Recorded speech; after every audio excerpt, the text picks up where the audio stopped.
Let's turn our attention to VAR. This is in the Times sports section. Friend of the show, Martin Ziegler, has written a piece saying that VARs are going to be ruling on corners at the World Cup. John, a simple question. Why?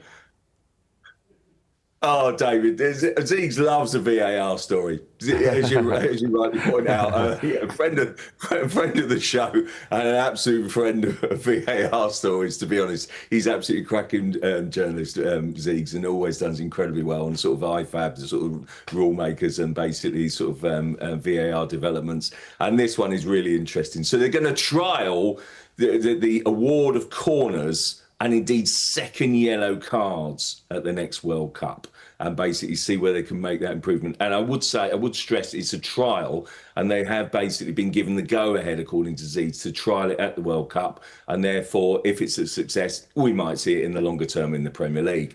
What I would say is, and I know I'll make myself a little bit unpopular on a few fronts here, is that I quite like this idea. Why? Because you might say, oh, do they really need to meddle in anything else?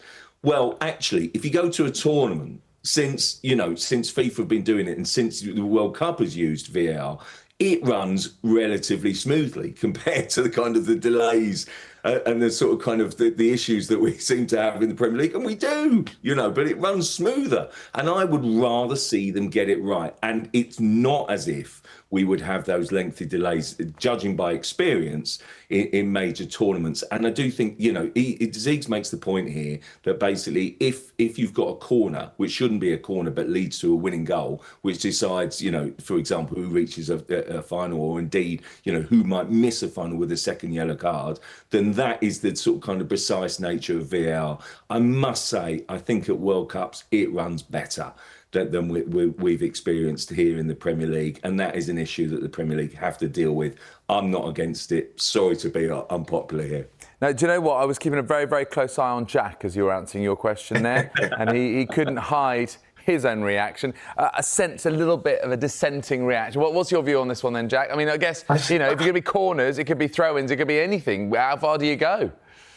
I think that's the problem. John does make a good point that when you go to these tournaments, the operation is much better than we've seen in the Premier League. But I just think at a World Cup, when we're already expanding it to beyond 100 games and having so much football thrown at us again, for fans back here that are going to be difficult times of the night, I just think for somebody to go, I'll tell you what, why don't we drag it out just a bit more by rocking and rolling a replay on whether it touched one toe or the other for a corner, for something that over the duration of a game probably evens itself out, or if a referee makes that decision and thinks, do you know what, I'm not quite sure there. We've seen it constantly. They will just give a free kick as soon as the corner's taken and find an excuse to do that, and these things will iron themselves out. I don't hate the second yellow card thing quite as much, but I do just think whether the ball's in or out, these sort of things, corners, the big decisions, the clear and obvious ones, that's, we brought it in for that, and it's not quite gone as everyone planned, and just created more and more debate and more anger and